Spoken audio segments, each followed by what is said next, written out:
हर रसोई कुछ कहती है। बड़ी बहू, आज तो इतवार है, क्या बनाएगी खाने में?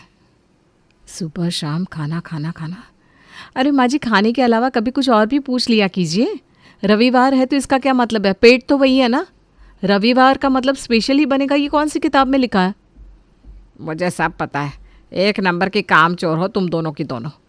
कहीं कुछ बनाकर खिलाना ना पड़ जाए इसलिए पहले ही हाथ भर की जुबान चला देती हो कि पूछने वाला का अपने आप मूड खराब हो जाए और वो गुस्से में आकर तुमसे खाना बनाने को कहे ही ना। देखिए माँ जी, ऐसी कोई बात नहीं है। और सीधी सी बात तो ये है ना कि घर में खाना बनाने के अलावा और भी बहुत से काम होते हैं। आप लोगों को ऐसा क्यों लगता है कि रविवार के दिन हम पूरा दिन सिर्फ रसोई में खड़े होकर खाना ही बनाते रहे? ऐसा कौन सा व्यंजन बनाकर खिलाते हो तुम दोनों जिसके लिए तुम्हें पूरा दिन रसोई में खड़ा होना पड़े? अगर अभी मैंने गिनवा दिया ना तुम्हारे बनाए खाने का नाम तो तुम खुद ही शर्मसार होकर भाग जाओगी यहाँ से। हफ्ते में 4 दिन तो तुम सिर्फ वो पानी वाली दाल बनाती हो। नाश्ते के नाम पर रोज़ हमारे घर दलिया बनता है और डिनर में घिया तोरी। तो आप क्या चाहती हैं माँ जी? रोज़ शाही पनीर बनेगा घर में? अरे आम लोगों के घर में ऐसा ही खाना बनता है।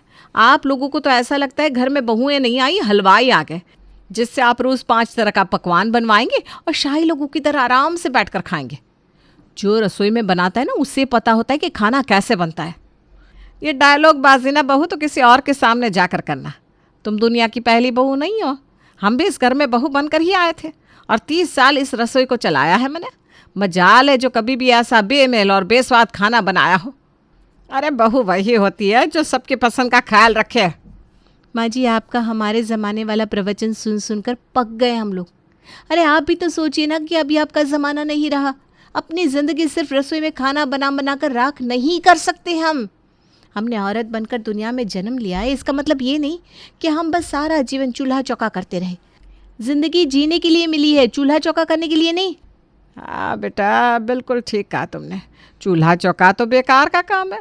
तुम्हारे पास तो और भी बहुत से ज़रूरी काम होते हैं, जैसे मोबाइल चलाना, गाने लगाकर मटक मटक के रील बनाना। उनके बिना तो दुनिया चल ही नहीं सकती। क्या सही कहा ना? अरे मम्मी रहने दो ना, आप भी किसके साथ बहस कर रही हो? हमारे घर में ना ऊपर वाले का वरदान है कि यहाँ पर कभी भी किसी को ढंग का खाना खाने को मिल ही नहीं सकता। भाई हमने तो अपने हालातों से समझौता कर लिया है, उम्मीद ही छोड़ दी है कि हमारे घर में कभी कुछ ढंग का खाने को मिलेगा। कितना मन था आज मेरा छोले भटूरे खाने का, लेकिन सोचना ही बेकार है। अरे सोचना बेकार क्यों है? अभी कान उमटकर बनवाती हूँ इनसे छोले भटूरे। पता नहीं आखिरी बार कब ढंग का खाना बना था इस घर में।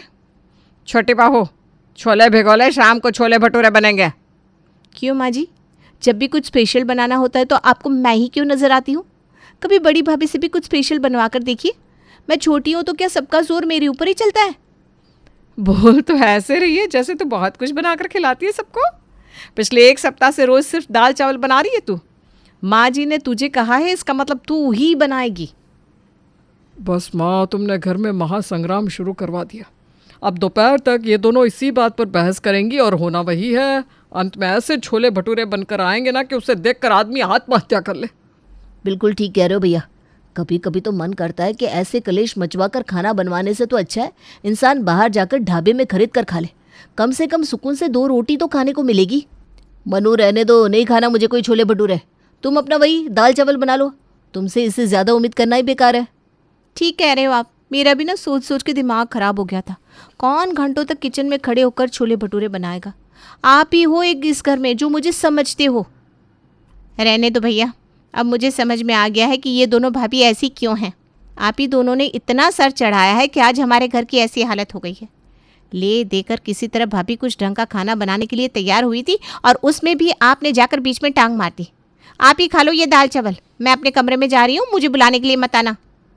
देख रही हो माँ, ये किस तरह से बात करके गई हमसे।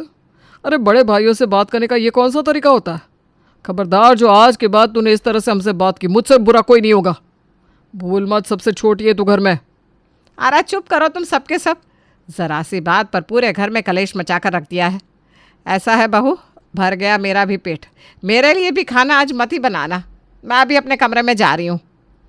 खाना बनने से पहले ही पूरे परिवार में क्लेश मच गया था, जिसके कारण सभी का मन खराब हो गया था और इसीलिए बारी बारी से सभी लोग गुस्से में अपने अपने कमरे में पैर पटकते हुए निकल जाते हैं।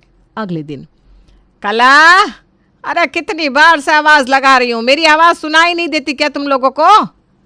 क्या हुआ माँ जी, आपकी आवाज़ लगते ही तो आ गई ना, मैं गुस्से में क्यों दिखाई दे रही है? अरे गुस्सा नहीं हूँ, मैं ये कह रही हूँ कि मैं कीर्तन में जा रही हूँ और अब शाम तक लौटूंगी। लेकिन माँ जी अभी तो खाना भी नहीं बना, खाना खाकर तो जाएंगी ना आप, ऐसे ही भूखे पेट चली जाएंगी क्या? अरे तू रख ले अपना खाना अपने पास। खाना खाना ऐसा कर रही है जैसे पता नहीं 56 भोग बनाए होंगे तूने मेरे लिए। नहीं खाना मुझे कोई खाना वाना। सास प्रीतो गुस्से में घर से बाहर निकल गई।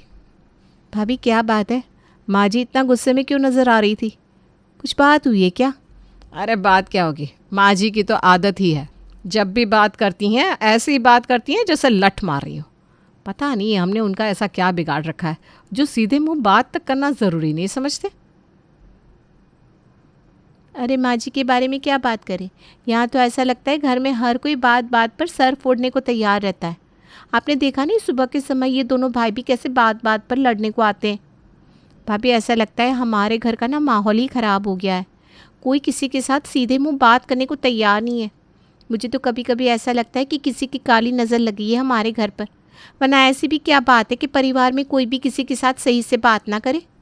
बात तो तेरी एकदम सही है, कहीं सच में हमारे परिवार को किसी की काली नज़र तो नहीं लग गई? तो कहे तो कोई उपाय वगैरह करवाया जाए। भाभी अपने घर की भलाई के लिए लोग क्या कुछ नहीं करते, हम भी कोशिश करके देख लेते हैं। दोनों बहू मिलकर मंदिर में बैठने वाले पंडित जी के पास जाती हैं और उन्हें अपनी पूरी समस्या बताती हैं। अब लोगों की कुंडली देखकर मुझे इतना समझ में आ गया कि आपके ऊपर राहु की महादशा चल रही है। आप लोगों को महा उपाय करना होगा, तभी आपके घर से राहु की महादशा खत्म हो जाएगी। उसी के कारण परिवार में सबके संबंधों में कटुता आ गई है। संबंध तभी मधुर होंगे जब आप राहु को प्रसन्न कर लेंगे। भाभी पंडित जी तो मुझे बड़े पहुँचे हुए लग रहे हैं, इनसे कहकर शांति का उपाय करवा लेते हैं। दोनों बहू पंडित जी को 5,000 रुपये देकर ग्रह शांति का उपाय करने के लिए कहती हैं। लेकिन 5,000 खर्च करने के बाद भी घर में किसी के व्यवहार में कोई अंतर नहीं आया था। देख रही हो भाभी, पंडित जी की ग्रह शांति का तो हमारे घर के ऊपर कोई असर नहीं हुआ। लग रहा है कोई बहुत बड़ी बला है हमारे घर के ऊपर, जिससे निपटना पंडित जी के बस का ना है। क्या कहती हो, किसी तांत्रिक से संपर्क किया जाए? देख छोटी, पंडित ना सही तांत्रिक ही सही, मुझे कोई ऐतराज़ नहीं है। तू देख कोई हमारी समस्या का हाल बताने वाला मिल जाए तो फिर क्या दिक्कत है। अपने परिवार में हो रहे इन रोज़ रोज़ की लड़ाई झगड़ों, मनमुटाव और क्लेश से बचने के लिए दोनों बहुएं कई पंडित, बाबा और ओझाओं के चक्कर लगाती हैं, लेकिन कोई भी उनकी समस्या का सही हल नहीं बता पाता। हर बार उन्हें हज़ारों का चूना लग जाता और रिजल्ट वही, ढाक के 3 पात ही रहते। एक दिन, नमस्ते आंटी जी, आज मेरे बिट्टू का जन्मदिन है। आज रात को आप सबको मेरे घर पर डिनर के लिए आना है। ज़्यादा लोगों को इनवाइट नहीं किया, लेकिन आप तो पड़ोसी हो ना। पड़ोसियों के साथ तो मिलजुल कर सेलिब्रेट करने से हर दिन का इम्पोर्टेंस बढ़ जाता है। क्यों आंटी जी? बिल्कुल ठीक कह रही हो बेटा। ठीक है, हम लोग शाम को डिनर पर ज़रूर आएंगे, जब तू इतने प्यार से बुलाने जो आई है। शाम के समय सभी लोग तैयार होकर पड़ोसन के यहाँ डिनर पर पहुँच जाते हैं। पड़ोसन के घर पहुँचने के बाद उसके घर की चमक दमक और रौनक देखकर सभी की आंखें खुली रह गई। देख रही हो भाभी आप, पूरा घर कितना अच्छे से मेंटेन किया हुआ है इस मंजरी ने। महंगी महंगी शो पीस, एंटिक चीज़ें, सब देखते ही बन रहा है इसका घर तो। अरे तो बस घर देख रही है, मंजरी को भी तो देख। उसकी साड़ी देखी, कम से कम 10,000 की साड़ी पहन रखी है इसने और गहनों से लदी पड़ी है। इतनी ज्वेलरी पहन रखी है जैसे भाई साहब ने किसी ज्वेलर की दुकान में डाका मार लिया हो। कुछ देर में मंजरी सभी को डाइनिंग टेबल पर बिठाती है और खाना सर्व करने लगती है। तभी ननद आरती कहती है, वाह मंजरी भाभी, आपने तो बड़ी टेस्टी टेस्टी डिशेस बना रखी है। एक दिन में इतने सारे डिशेस हमारे घर तो भाई कभी नहीं बनती, आज तो मज़ा ही आ गया। बिल्कुल ठीक कह रही है आरती, बड़ा स्वाद है तेरे हाथ में तो बेटा। मैं तो जब से तेरे हाथ का खाना खा रही हूँ ना, उंगली चाट रही हूँ। तेरे हाथ में तो साक्षात अन्नपूर्णा का वास है। कला और मनु ने देखा कि परिवार में हर कोई उंगलियां चाट चाट कर खाना खा रहा है। बात सिर्फ स्वादिष्ट खाने की नहीं थी, खाना खाते हुए सभी के चेहरे बहुत खिले हुए नजर आ रहे थे। उस शाम मंजरी के घर का माहौल बहुत ही खुशनुमा रहा। सभी ने हंसते मुस्कुराते हुए खाना खाया फिर चुटकुले और ठहाकों का दौर चला, जो एक बार शुरू हुआ तो घंटों तक चलता रहा। घर पहुंचकर छोटी, तूने एक चीज़ नोटिस करी? मंजरी के घर जाकर हमारे फैमिली मेंबर्स कुछ ज़्यादा ही खुश नहीं थे। ये लोग तो ऐसे बिहेव कर रहे थे जैसे आज तक इन लोगों ने खाना ही ना खाया हो। खाना वाना तो ठीक है भाभी, लेकिन आपने मूड नोटिस नहीं किया? वहाँ जाकर सबका मूड कितना अच्छा था। घर में तो हर कोई एक दूसरे से लड़ने को ही आता रहता है, और वहाँ देखो कैसे सब एक दूसरे के साथ हंस के मुस्कुरा के बातें कर रहे थे। चक्कर क्या है? और एक चीज़ नोटिस किया आपने? उस मंजरी ने भी कमाल ही कर दिया। अरे भाई, वो अकेली खाना बनाने वाली है, इतनी सारी डिशेस आखिर बनाई कैसे होगी उसने? मुझे तो इतना सारा खाना एक दिन में बनाना पड़े तो मैं तो पागल ही हो जाऊं। अरे तू वो क्या पागल हो जाएगी? मुझे इतना खाना एक दिन में बनाना पड़े तो मैं तो घर छोड़कर ही भाग जाऊं। ना बाबा ना, मुझसे इतना काम नहीं हो सकता। मैं तो थकान से ही मर जाऊंगी। लेकिन भाभी, उस मंजरी के चेहरे पर तो थकान का नामो निशान नहीं था। वो तो बड़ा ग्लो कर रही थी। आखिर सीक्रेट क्या है? लगता है हमें मंजरी से ही पूछना पड़ेगा। अगले दिन दोनों बहुएं मंजरी के पास जाती हैं। मंजरी, एक बात बताओ, कल डिनर के लिए वो सारी डिशेस तुमने घर पर बनाई थी? हाँ भाई बिल्कुल, खुद अपने हाथों से बनाई। क्यों, अच्छी नहीं लगी क्या? अरे नहीं, बहुत अच्छी थी। बात यह है कि हम थोड़े हैरान हैं कि तुमने अकेले इतना सारा खाना बनाया कैसे? थकी नहीं तुम? अरे भाई, अपनों के लिए कुछ करने में थकान थोड़ी ना होती है। उल्टा मुझे तो बहुत खुशी हुई सबके लिए अपने हाथों से खाना बनाकर। मैं तो अक्सर ही ये सब बनाती रहती हूँ। और तुम्हारे फेस पर इतना काम करने के बाद भी जो ग्लो है, और इतनी सारी ज्वेलरी है, क्या राज है भाई? आज मैं तुम दोनों को साफ साफ समझाती हूँ। देखो कला, हर रसोई कुछ ना कुछ कहती है, बस तुम्हें समझने की ज़रूरत है। मेरी रसोई कह रही है कि वो खुश है तो मेरा पूरा परिवार खुशहाल है, और तुम्हारी रसोई कह रही है कि तुमने उसे उदास कर रखा है।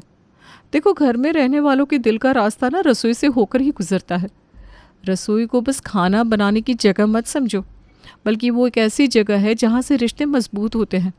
जब घर में सबको अच्छा, स्वादिष्ट और मनपसंद खाना खाने को मिलता है तो घर में आपसी रिश्ते खुद ब खुद सुधरने लगते हैं। घर में प्यार होगा तो आधी समस्या तो खुद ही खत्म हो जाती है।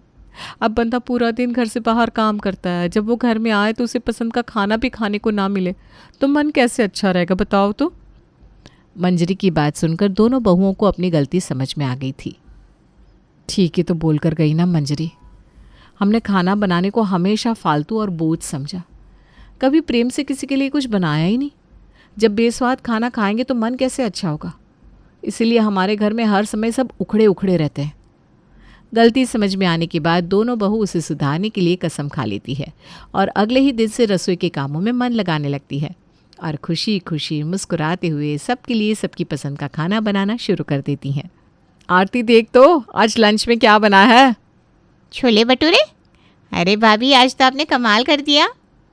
माँ जी, आपका भी कोफ्ते खाने का मन था ना? मैंने कोफ्ते ही बनाए हैं, खाइए तो। इतना स्वादिष्ट गर्मा गर्म खाना खाकर सबके चेहरे संतुष्ट नजर आ रहे थे। अगली बार कब ऐसी पार्टी मिलने वाली है ये भी बता दो हमें। वैसे आज कुछ खास दिन है क्या?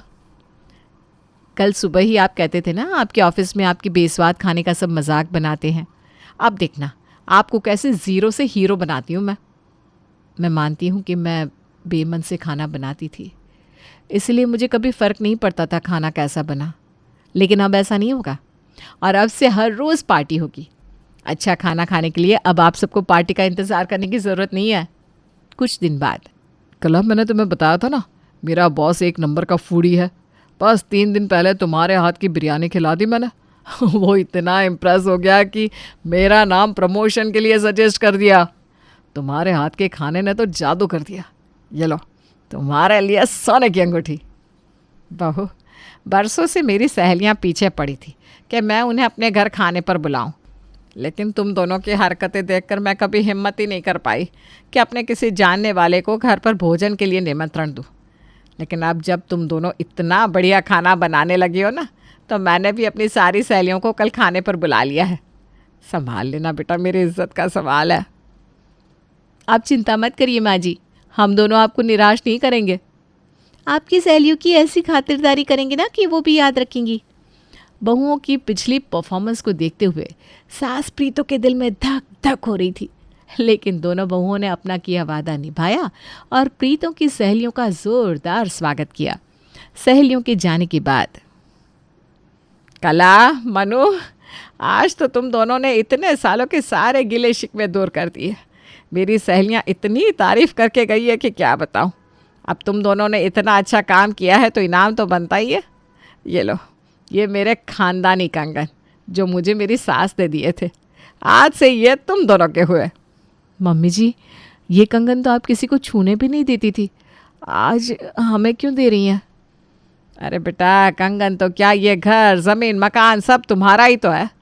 बस तुमने आज इतना दिल खुश कर दिया कि मैंने सोचा मेरे मरने के बाद जब मिलेगा तब मिलेगा। आज मैं अपने हाथों से अपनी बहू को पहनाऊंगी। मंजरी ने बिल्कुल सही कहा था।